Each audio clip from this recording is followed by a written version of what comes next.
She grew up with no roadmap or blueprint for where she was headed, just curiosity and an obsession with learning. Welcome back to the Trailblazer Pod. I'm your host, Faye, and each week I bring you stories of Jewish women paving bold paths. This week's guest is Fintech founder Esty Scheiner, who joins me to talk about what happens when you refuse to let your starting point define your ceiling. Let's dive in.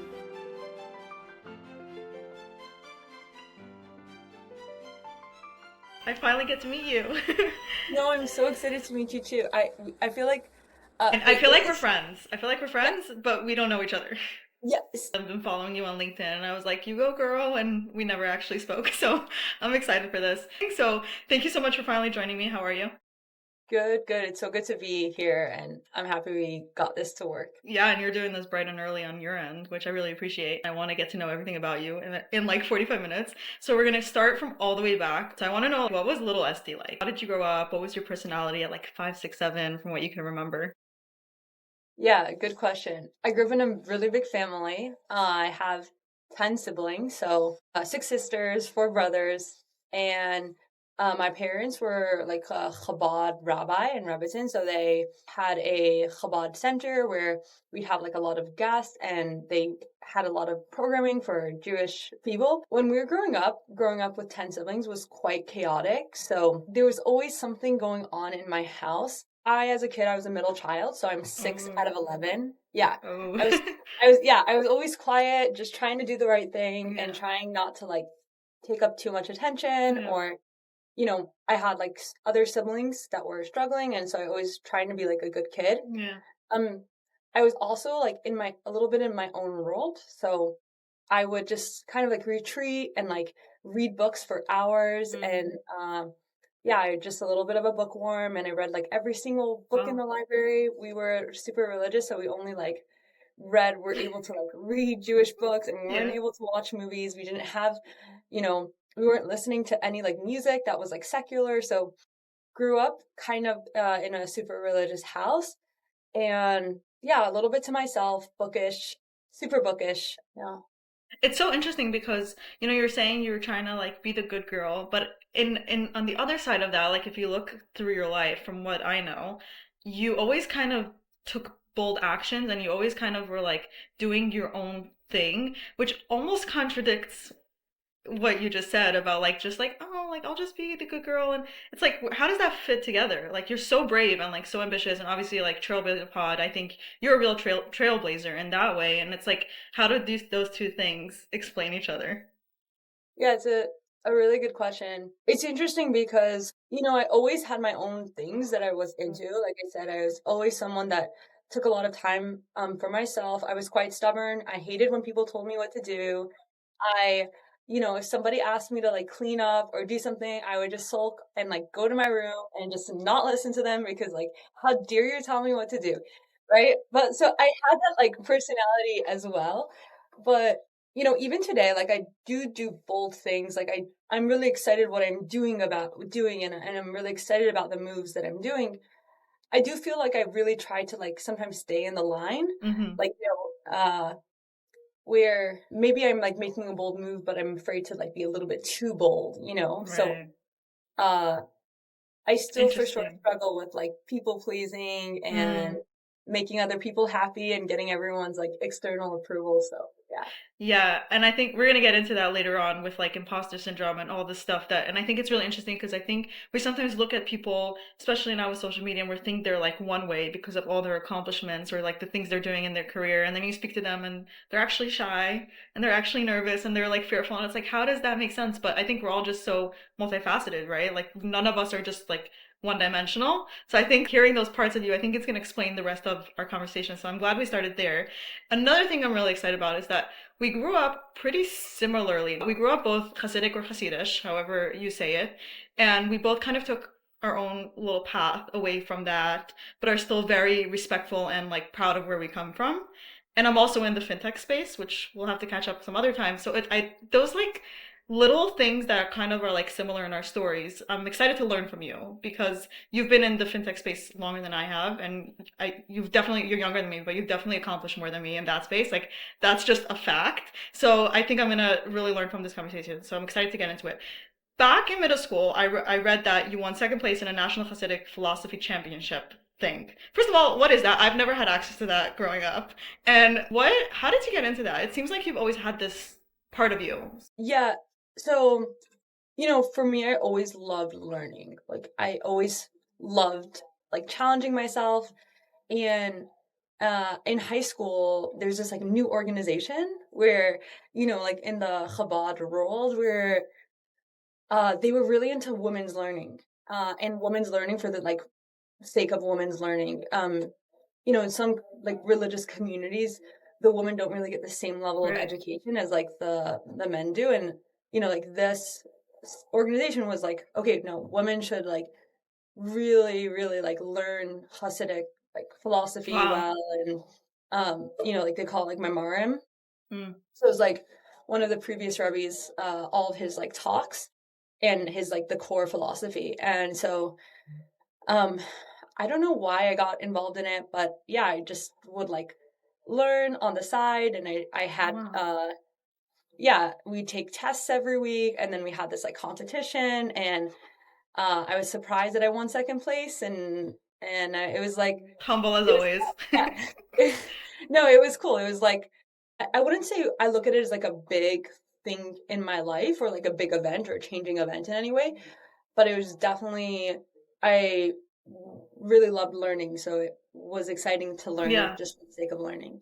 I think it just explains a little bit of more of your personality, like doing things for the sake of learning, which you constantly have to do when you're a founder, right? And constantly having to pivot and to learn new things on the fly. And if you don't have that muscle, either naturally or trained, it's kind of hard to do. So I think it just ties back really interestingly to like, who are you at your core? And, taking that, you were starting out like in ethical hacking, right? How a girl growing up, Chabad, like how did this interest even come about? Yeah. Also, I'm excited to like interview you because I think No. I have a lot Oh man. of.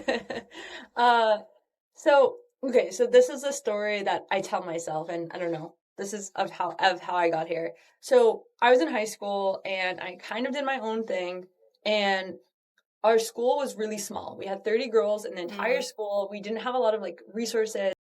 I was in a higher math class, and for the older grade was like we were together with like a few other grades Mm. because they didn't have enough resources to have like Wow. one math teacher for one class. And the older grade left to a graduation trip. And so then for the first time, we were able to do whatever we wanted. Mm. So I started like poking around like Khan Academy and like learning coding. And it was like so cool. It's like, Wow. oh, I can like make squares and shapes in JavaScript. It was exciting. You can like do like bouncing, Yeah. like bouncing circles. So I got interested in it. The next year we didn't have a math class, so I just self-studied like Mm. AP computer science. My science teacher like showed me this CS50 course from like Harvard, MIT, computer science, and it was really, really fascinating to me. Like I loved it. I thought it was really cool. And I started going into like that like computer science route, and I was doing that on the side and as part of school.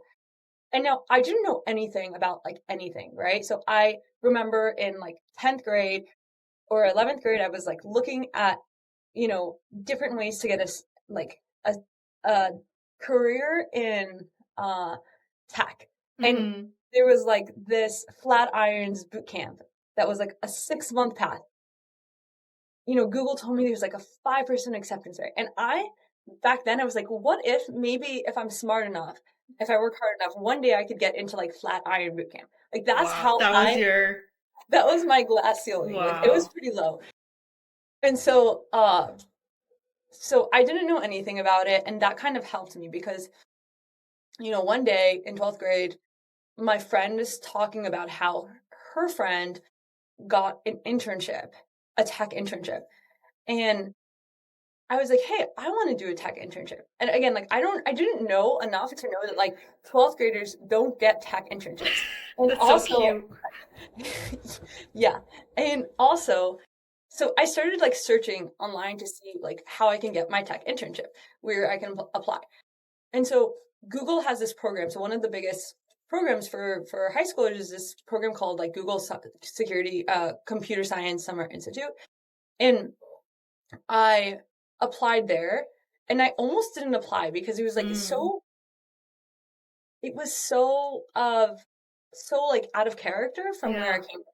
Yeah. Like, we grew up in like girls only schools. We were super religious. Like, Yeah. again, like we weren't like interacting much with the outside world. I totally get the feeling of like not even knowing what you can access because you don't even know what's out there, right? Like it's a blind, you're coming in, it's like you were blind your whole life and suddenly it's like, whoa, right? Yeah, yeah, exactly. And it could be helpful, right? Yeah. Because you're naive enough to take risks. Exactly. Yeah. Exactly. So I applied for Google, and um I was gonna apply, and then I asked like my mentor. My mentor told me like, "Oh, it's not a good idea to apply anyways because like you should just focus on like learning and growing in Mm. spirituality."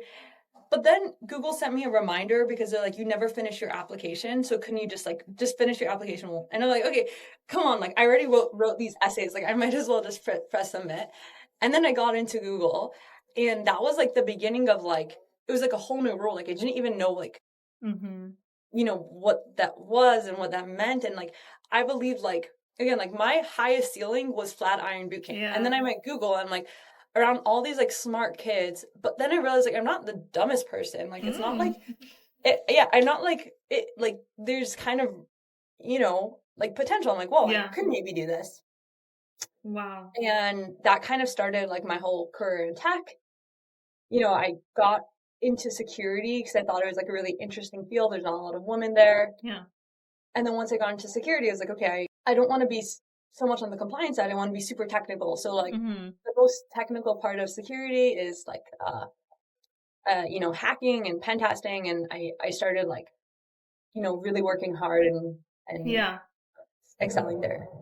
It's so funny because again, I'm coming from the security world, not from the tech side, not from the like hacking side, but more from, threat assessments and counterterrorism and that stuff. So, and I think it was also part of me, once I started learning, I was like, oh, I like that there's not as many women and I want to make that there is and like I want to be present. It's like the kind of the same concept. Did you ever grapple like once you got into Google with kind of I guess it's like these voices in our head where it's like you're not supposed to be here because of where you come from, even though you clearly are because you got in. And it's like the acceptance rate is tiny. But did you ever deal with that in the early days? Well, let's go even deeper. Like, did you ever feel like you were disappointing people even though you were doing such amazing things? Yes. Yeah. So, okay, firstly, also security, I'm super curious about your security background. And how did somebody from a like Hasidic background get into security, That's how I feel about you. I'm like, yeah, it's cool. Do I feel like I'm disappointing people? Yes. When I got into Google, I felt like I always feel like I have these two voices in my head of like, and these two paths inside of me. So like, and sometimes those conflict. So Right. because part of me, like, when we were growing up, being a mom is Mhm. like the most important thing. Having a family. I like Yeah. hearing, about people who are like career oriented and they don't care about their kids and like they don't have a happy life and they don't Yeah. get married until later. And like I have like all these kind of messages in my head where it's Mhm. like really important for me to have a really good family life. And then I always felt like that somewhat conflicted with, like excelling in your career and like Right. who would I even be? Like, am I gonna be someone else that's not who I am? Mhm. Like, I remember crying to my sister before I'm getting in Google, and I was like, okay, I don't want to like change, like, Mhm. you know, Wow. yeah. And I was like, I don't know how like this is like, just gonna be a different person afterwards. Like, this all feels so unfamiliar, and I'm not even like, this is not even like the right place for me necessarily. And she was like, no, you're gonna be the same, like, Yeah. yeah. That's a good sister.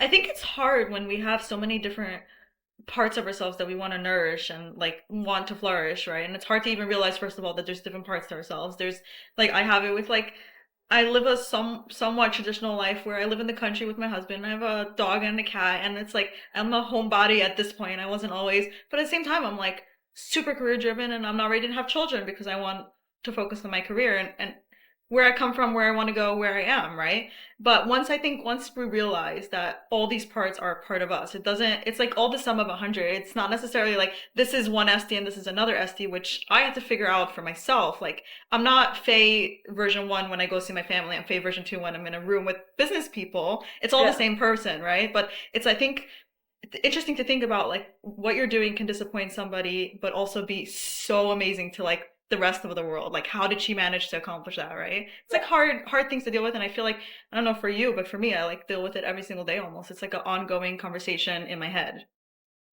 Yeah. It never like leaves because Yeah. like you said, it's a valid part of you and it's a really important part of you. Like Yeah. it's what makes you you. Yeah. Yeah. So I think we talked about this for an hour, but if I understand correctly, you went to college and dropped out. Like, when did this fit in? So, okay, went to Google and then I went to a year in seminary and Mm-hmm. we like went to like so the thing about me is it wasn't about like religious or not religious. It wasn't like, okay, now I am being with secular people and now I don't want to be religious Mm. anymore. Or like, yeah, I went to right after Google to like one of the most religious Chabad Hmm. schools. I didn't We know were like, that. yeah, they didn't have internet. Yeah, so we weren't allowed to have any internet, like our phones were filtered. So I remember I used to do like coding exercises on like a notebook Oh because my like I gosh. wanted to like stay sharp. What a cute nerd. Yeah, exactly. And I remember, I really wanted a summer internship because I was like, I need to like show it in my resume that I'm Mm, progressing in my tech mm. career. So I called my brother and I asked him if he can beg his like CEO to give me an internship. CEO said okay, and Mm. then I was gonna work there for just like a few weeks, and it ended up being a few years. And I had like Wow. a team in Pakistan. Wow. I had I don't know, we were building a bunch of different apps and working for a startup in uh, New York. And I don't know, I was 19, 20 around Yeah. that. And then I was going to college full time at the same time. So I was in NYU. Then COVID happened. Mm. So I dropped out of college. I I moved and then I went to a cybersecurity boot camp and then started doing security. Wow. Did you, again, I'm coming from my biases, right? So like when I was in high school and I was like thinking like, ambitious Faye, like college was like this unknown territory to me. And it was like I wanted to go so bad because it was so out of reach 3 years before that, right? And so college to me was like the thing. Kind of like yours was like that boot camp you wanted to get into, like mine was college. So when you were going to college, like did you have a similar feeling? And if you did, like was it hard to make a decision to drop out or was it a very natural progression for you? Yeah. So college for me wasn't so like as like something Mm. that I wanted to do badly. Um,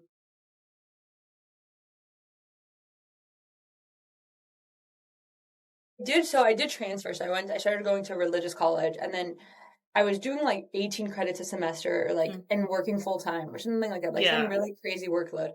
And then I felt like I was in high school. Like I felt like I really wasn't learning a lot. Mm. And so I was like, okay, let's go to NYU. Let's like apply for other colleges. And I remember um I was talking to like someone in the faculty and I was saying like, yeah, at my other college it's like so easy. Like I'm just like I literally like don't need to spend a lot of time on homework. And then over here, like the labs, it's just like you're in for one class, you're in like 5 or 6 hours of labs. Like for this data structures and algorithms class, like the class itself takes like 12 hours of class time. And Yeah. then there's homework, and then you want to stay on top of the class. And he was saying how, you can like, do you want to be like you can be in like a tiny pond and you can be the best fish in Right. that pond, or you can be in a much bigger like Right. ocean and then you can really like thrive. And maybe you're not the best, but like you Right. can learn from other people. And I really felt that. But I think when COVID happened, it just felt like for me, financial independence was really important. And I was killing myself in order to Yeah. go to college, go to take these like long classes and labs and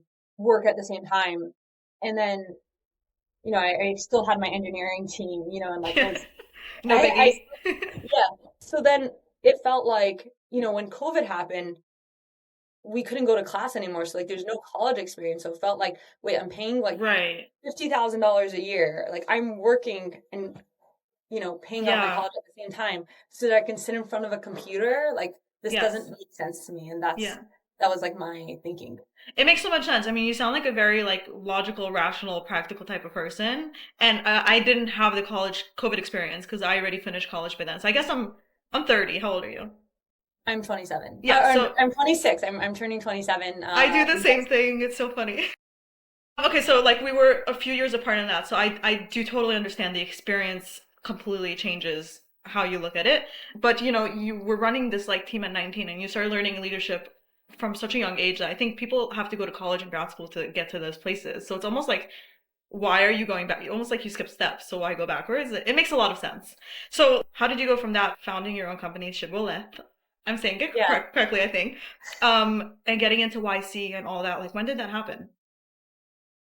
So I was working, so I joined in Voca. I was the youngest engineer there. We're like Series D company doing, yeah, we were like, working on some interesting projects. I was traveling a lot. So I was traveling while I was working there, I would like travel to like 12 countries or 15 Wow. countries in those 2 years. And I started like giving conference talks, and like made the nerdy security That's podcast. wild. It's like, yeah, I only did a few episodes, but like, I love it. it's super nerdy, extremely nerdy. But okay, so what ended up happening is I speak at this conference, and then I'm like, the next conference that I want to speak at is like Black Hat. I'm like, Hmm. I don't know how I'm gonna get there, but I want to speak at Black Hat, which is like, oh, you know Black Hat because you're from the Yeah, but security, right? maybe listeners don't know.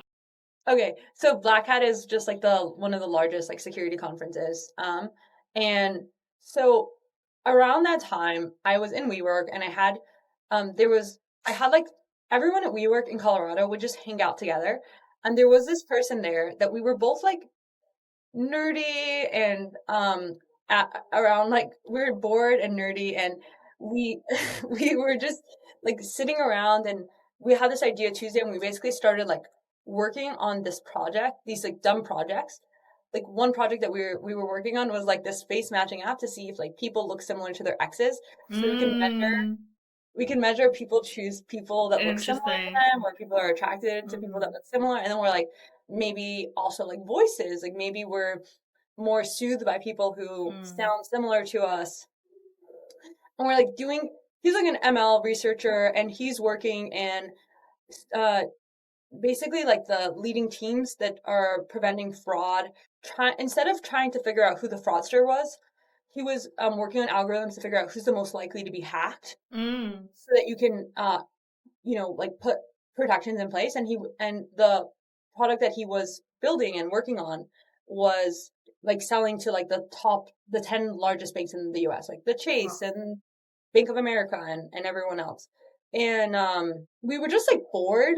We like put some call for papers for Black Hat on how like deepfake audio detection is going to be really, really bad, and for elderly people.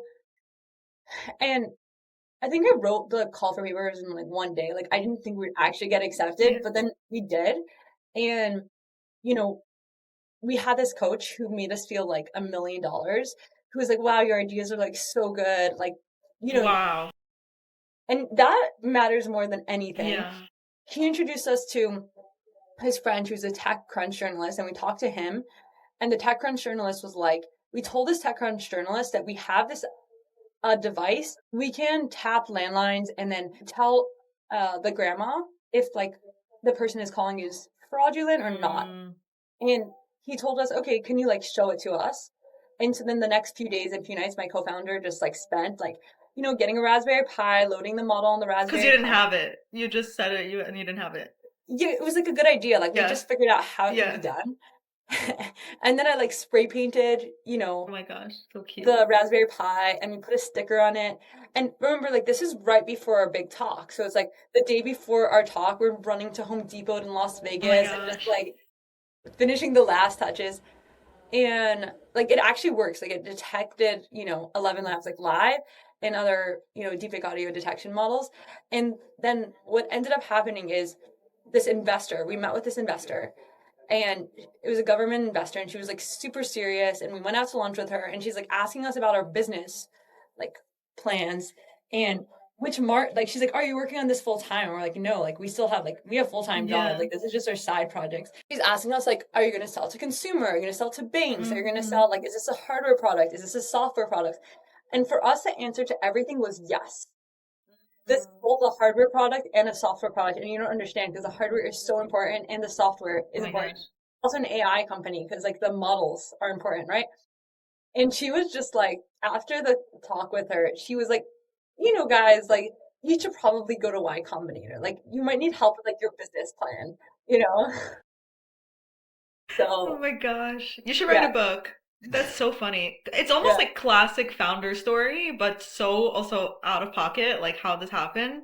Like, it seems like everything for you is like, even with going back to applying to Google, you're like, oh, I'm just doing it because I'm doing it. Like, I'm never gonna get in. I'm never gonna like, and then that's almost like I think they feel that through you're like so confident because you don't have anything to lose.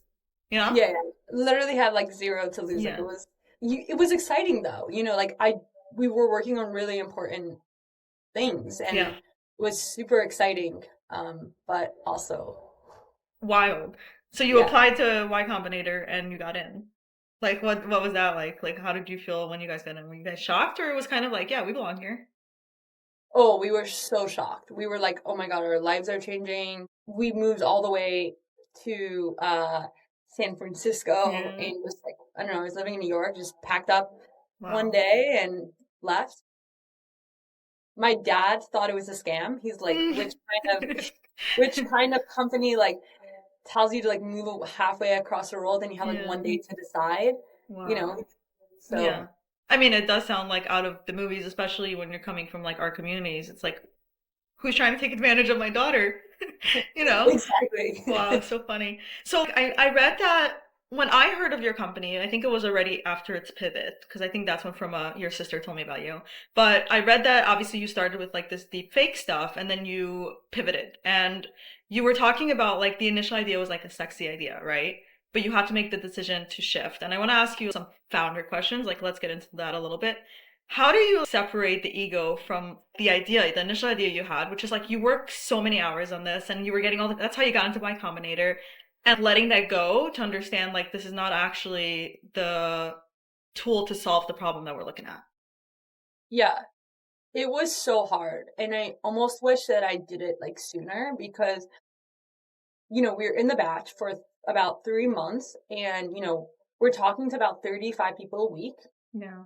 really, messaging a lot of people, asking for their time. And everyone told us that what we were doing was amazing. But the problem when you're trying to sell something and you ask people questions and you're like talking to people and people say it's amazing and they want to support you, that's very different than people saying that they want to be your customer. And Right. can really easily like confuse it. Mm. There's a difference between someone saying, I need this yesterday and I'm going to bring more people on the call so to help you Right. versus like so important what you're doing. Like you're gonna change the world. Like I want Right. to be around you because like it's cool. You're doing is Such a cool. good point. It's really hard because you kind of start thinking about what are all the different things you can do. Like, oh, maybe we can sell to news industry. Maybe we can sell to this. Maybe we can sell to that. And you almost don't even want to sell because you want to just hold on to the idea. Mhm. And at a certain point, I would told my partner, our YC partner, I'm like, okay, I need a few weeks. I need to like make a funeral for the idea. Like Mm. I need to like emotionally disconnect from the Yeah. idea and realize like the only way we're going to survive is if we do something and make something that people need right now. Not Yeah. something that people need like in 3 years, but Mhm. something that people need today and will pay for today. Yeah. I love the honesty that you're like, you actually had to mourn the idea. First of all, people call it like their babies. Like the first startup is like their baby, right? Because you're literally from inception coming up with this idea till, whatever stage you end up taking it in. And I think so many things we're seeing online or, LinkedIn, whatever, is like pivots people are pivoting and companies are pivoting and they never actually show what that means for like the founder. Like they're just like, oh yeah, we pivoted. We knew we had to do it. I love that you're just actually like, I had to let it go. Like I had to actually bury this idea and like mourn it. And I think that's so honest of you. And I think we need to hear more of that. And I think, as you know, like startups pivot so many times in their lifetimes. Like, and again, it's like back to that muscle of being able to do it. And have you pivoted since at all? Like in any way? Or that was like your big one? That was a big one. Yeah. We haven't, since then, we haven't like done any like major pivots, but like, yeah, we've definitely spent more time focusing on one area versus Yeah. another, but all in the same area. Yeah. Thanks for being honest about it. Yeah. So again, you're a founder. You're very young when you become a founder, and you had to learn a lot of things that I think first-time founders are always like struggling with. So again, I'm going to continue the advice session. You know, you've said on multiple posts and multiple times that you had to become really comfortable saying, I don't know yet, as long as you figure it out like really quickly. And I think, again, sometimes we go into something and we think we have to know all the answers, especially as founders or business owners or someone that's like the expert in the room. How did you build that muscle to be able to, like, again, with the ego thing, be like, I can admit I don't know this yet? Yeah, I'm still working on it now. It's something that I have to like keep on working on. I think we talk about this even within the company, like me and like the team members. When somebody asks you a question, it's like you so want to just like answer them and just like feel smart, but then like who gains out of like that? Right. Like what happens? So what do you feel smart for a moment? Versus like sometimes taking time to like think about the question, and that's the only way we can grow is to stop and to think about it and then understand, like then at least you have a chance of actually solving the problem. And when it comes to customers' pain points, like, really early on, so much I just wanted to tell the customer exactly how to do it, exactly how the product, like, oh, well, you can do this in the product, or yeah, we can do this. And then, now it's more of like, hey, like you asked a really good question and I don't know the answer yet. Like, give me like a day to think about it. So at least I can come back to you, and I don't need to make you feel good this moment, right? Like it's about sometimes like we just want to make the other person feel like good, and like that we want to feel good about ourselves in that moment. And so like trying to slow down the process a little bit just to make sure that like we're learning and it's not about like that like quick like Yeah. feeling good. And I think that's how you also build trust, is like by actually solving the person's problem versus about like, no. Yeah. How do they usually respond to that? Like you saying, I don't know, give me like a day, I'll figure it out. Like, is it usually positive? Yeah, I think that especially with banking, we had like this session where we talked about what are the biggest red flags for a bank when they're working with a fintech. Like, how do they know that like the fintech, it might be like problematic? And they were talking about, people that are yes man, fintechs that say like yes to everything, or fintechs that, they tell the fintech, this other fintech just got this major fine, like, I think you might also have the problem. And the fintech's like, well, this is why, we don't have the problem. I don't think we're going to have the problem. Like, Defensive type of thing? yeah, just defensive and needing to answer right away. And then they're like, a fintech that says like, hey, that's a really good question. Like, I don't know. Like, we might actually be vulnerable to that problem. Like, give me a day or two to like talk to my team and come back to you. That's a way more mature side of a fintech. And I think, it's counterintuitive a little bit because we just want to know all the time. And we think that's what gives people like, allows people to trust us. But it's actually, especially in this industry where it's like a lot of, security and trust, and down is probably the better answer. It's such a good way to reframe that because like you're saying, a lot of things that are actually good for us are counterintuitive and like goes against our natural instinct. Like just say yes, right? How many times do we see people being like, if you're early in your career, say yes to everything? Does that really get you anywhere? Like people, we have a hard time breaking it down and being like, does your response actually get you to where you wanted to get to? You know, from the outside, from this conversation, from LinkedIn, from your presentations at Fintech Meetup and all of the things, you seem to be like the most confident and accomplished, which you are, person. And you're so impressive. Yet you still talk about feeling imposter syndrome. You even like posted, which it was after I even wrote my notes for this episode, you posted at Fintech Meetup that you're so nervous, like you were about to get on stage and you're feeling nervous. And then a day later someone responded, no way you were nervous, you did so great. And I was like, This is what I'm saying. So first of all, when do you find imposter syndrome creeps in? Why do you think it still creeps in? And what do you do when you feel it? There was something that was really wise when we were at Google that they taught us, which is they drew a picture of our brain and they said, okay, like green, when you're feeling good in green, that means like your brain is not changing, your brain is not like moving. And then when it's like harder, right? So like when you're uncomfortable, that's when your brain is like changing like a little bit and like, it's like moving a little bit because like you're learning something that you don't know. And then when you're like it's really red, again, like it might mean that like, okay, it's like totally new territory. You're like Yeah. nothing to know that. And so I think imposter syndrome sucks because like the feeling sucks. If Yeah. it sucks to like not be uncertain. It sucks to like not know if you're enough. It sucks so badly. But I think it's better than feeling green all the time and that you're in exactly the right place at the right time and that like you're doing your job perfectly. And I think as a founder, it's really hard because you learn your jobs, like you basically like learn a job and you become really good at it. It's like something that I've been like thinking about a lot, which is like, okay, do I work in Shiboleth or do I work on Shiboleth, right? So like Ah. you're working on it, Wow. in it, yeah, and you become really good, and then you're so green, like you're so confident about like that job of like I don't know, Mhm. helping a customer implement or like you know it better than anyone else on your team.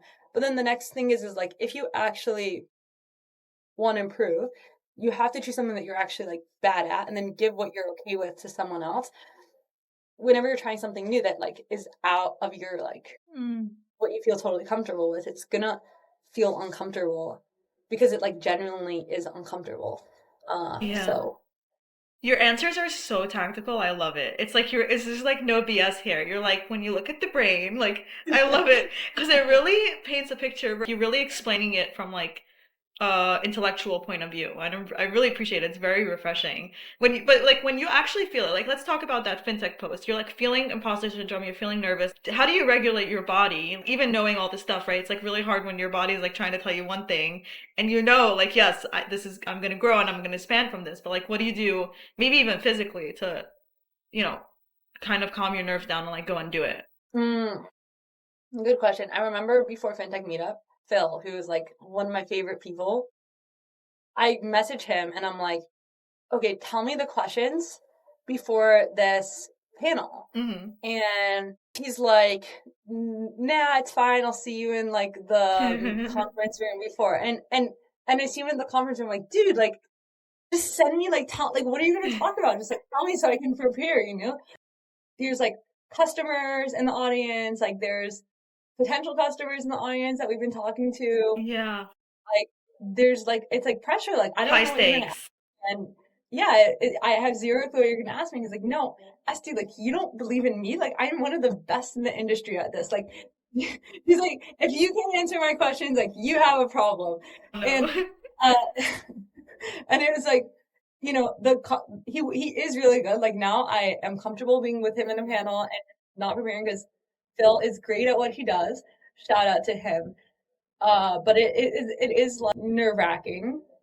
And I do think that there's no like easy answers. Like I think I was like a little bit nervous in the beginning of the panel until I got like more comfortable and I know what I wanted to say and how to respond. There's this other woman that in the industry that's like I don't know, CEO of this bank, and she tells me you need to look at yourself in the mirror and be like, I know the most about this area more than anyone else. Like I know more about this product than you. I know more about the industry. I know more about compliance than you. And I will not be intimidated by you. Like, you cannot intimidate me by asking me questions because I know a lot. Yeah. I just need to calm down and talk slowly and try not to say as much. And if I get nervous, but like, I know my shit. So, Yeah.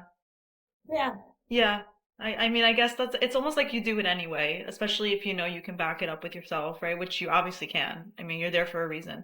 But it's like something that I think everyone struggles with. The fact that you're saying the COO of a bank is telling you this means she's actually dealing with it herself, and she's telling that herself. And it's like you always think the people above you, they got it, they don't feel imposter syndrome, and it's like everyone does at some point or another. It's like such a human feeling, but it's like Yeah. validating to hear that other people who you admire feel the same things because they're human beings, you know.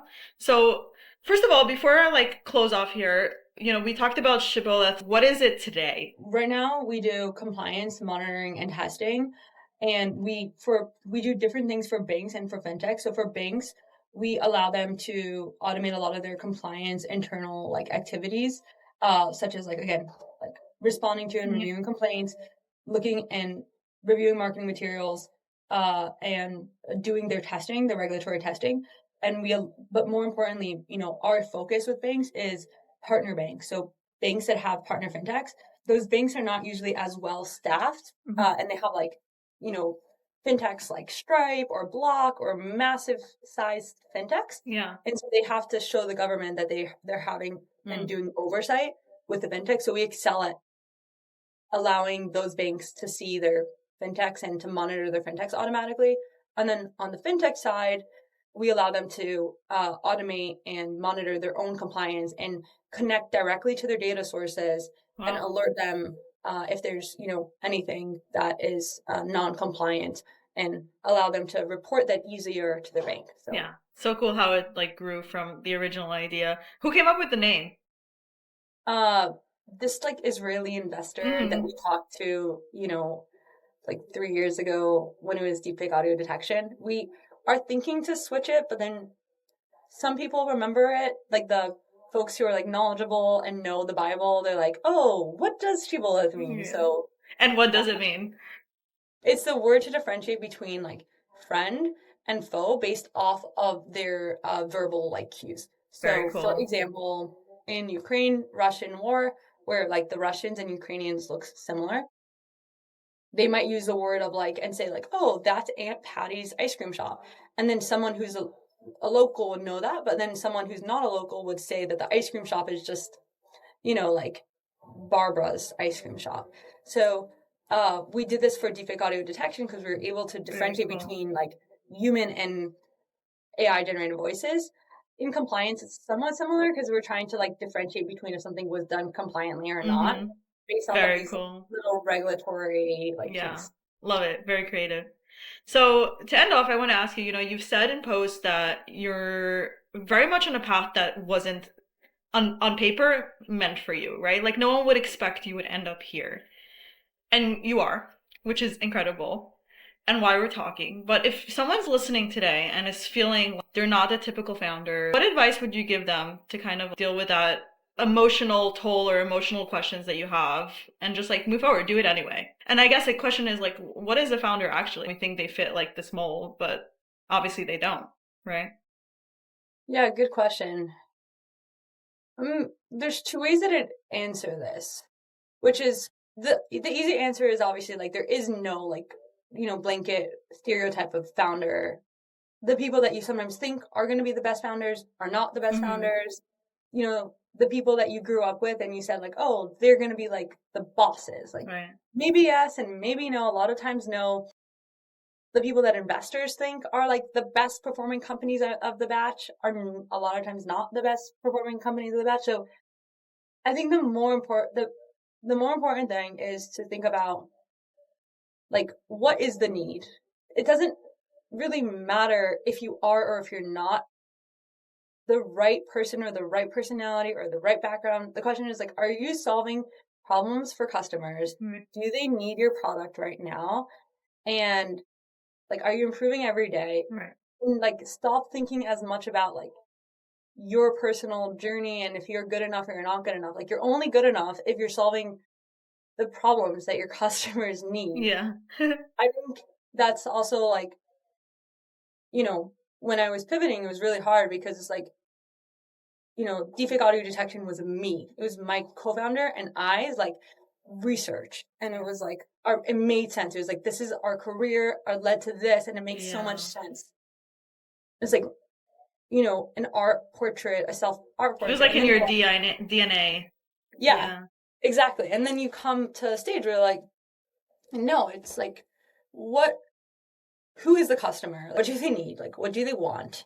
And like, are we making what they want? It doesn't matter like who you are really if you're providing them, making them happy. Yeah. A lot of time I ask these questions and I get very much like fluff, which is also great. Sometimes you need to hear something very inspirational, right, for it to hit. Everyone processes things very differently, but I'm a little bit, I guess, similar to you, where it's give me the fact, give me the foundation, and it doesn't have to look pretty, and that's exactly what you're doing. I really appreciate it. What would 18-year-old Esty think of you now? I don't know if she would recognize like me. Like, I think it's a good question. You're asking the hard questions. Thank you. I think she'd probably be really surprised. I don't think she would think that that was in her cards. And I think that she would be proud of like that. Even with it, she's still like the person, like good person, and had the like little like pockets of like joy and weirdness and fun that like even with any of the stress and like maybe another way to say this is she would be surprised of how far I went, but she would be grateful that I didn't change in the way that she was afraid of me changing. Wow.